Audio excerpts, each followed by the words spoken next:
A clock ticks in a dark bedroom. The silence, so heavy you can hear the dust settling on the furniture.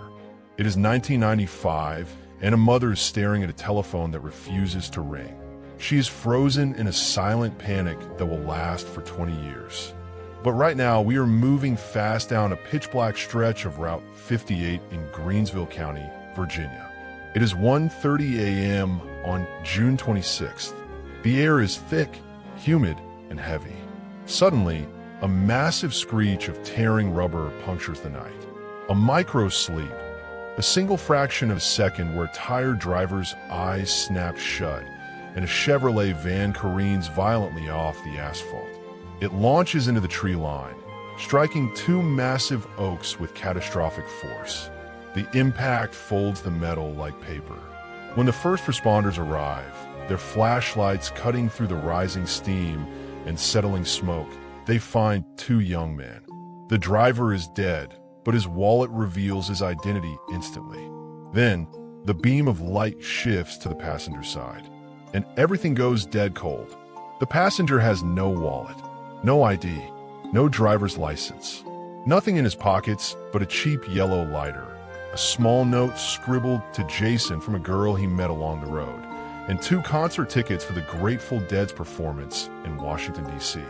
He is young, with long, sun-bleached hair, wearing a tie-dye shirt, and completely anonymous. The local police run his fingerprints, check local state registries, and contact missing persons units. Nothing. It is as if this boy walked out of thin air, stepped into a van, and died. They don't know it yet, but investigators aren't just looking at a tragic accident. They are looking at a phantom who will haunt the American justice system for 2 decades. Because as the sun rises over the crash site, the paperwork is filed under a chilling, permanent title, Unidentified John Doe, and the trail goes instantly, terrifyingly frozen. Imagine living your entire life, having a favorite song, a first heartbreak, a mother who held you when you were a baby, and then having all of it erased, replaced by a lump of gray clay on a forensic sculptor's desk. That is what happened to the boy from Route 58. As the 90s dissolved into the 2010s, the police files gathered dust in cardboard boxes. The investigators who first stood at that crash site retired, passing the burden of the anonymous boy to a new generation of detectives. To keep the case from dying completely, authorities turned to forensic art. Over 20 years, the boy's face underwent an eerie, synthetic evolution. First came the rigid clay reconstructions, skulls draped in cold medium that looked more like museum artifacts than living people. Then came the early digital age, bringing primitive computer composites that sat on bulky monitors, staring out for missing persons flyers with a haunting, empty gaze. Every reconstruction looked almost human, yet fundamentally blank. They lacked the tiny, unique imperfections that make a face recognizable to the people who loved it. To the public, he became a mythical figure of the true crime underbelly, dubbed simply Grateful Doe. Meanwhile, for 100 miles away in Myrtle Beach, South Carolina, a mother named Margaretta Evans was living inside a perpetual nightmare. Her 19-year-old son, Jason Callahan, had left home in June of 1995 to follow the Grateful Dead tour. He was a free spirit, and in the pre-cell phone era, it was completely normal for kids to vanish into the concert subculture for months at a time. But months became years. Margaretta tried to file missing persons reports, but fragmented police databases and jurisdictional boundaries across state lines failed to link her missing son to the body found in Virginia. A mother was weeping for a son who was missing. A state was holding a son who was found. And for 20 years, neither side knew the other existed. Until the internet woke up. By 2014, the analog walls that kept secrets locked in police vaults were completely torn down by the internet.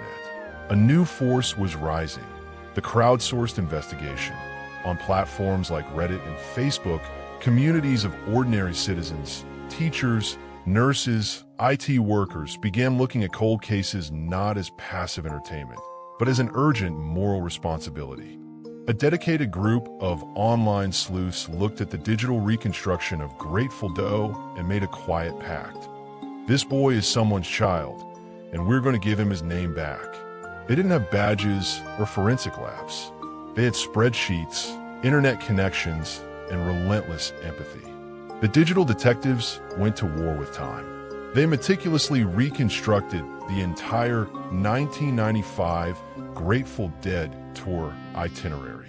They tracked down old fan photographs, scanned thousands of grainy negatives from 90s music festivals, and flooded counterculture message boards.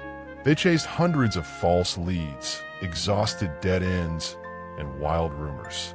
Then, in January of 2015, a user uploaded a highly optimized, beautifully colorized version of the forensic drawing to the image-sharing site Imgur. It didn't look like a computer model anymore. It looked like a living, breathing teenage boy staring directly through the screen, pleading to be recognized.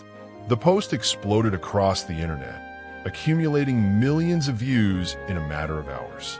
It floated through social media feeds across the globe, a digital message in a bottle floating on a massive electronic ocean, until it finally washed ashore on the screen of someone who knew the truth. The moment that broke a 20-year silence didn't come from a police breakthrough. It happened on a totally unremarkable afternoon when a man was casually scrolling through his internet feed. He stopped. His heart plummeted into his chest. Staring back at him from the screen wasn't an anonymous piece of police art.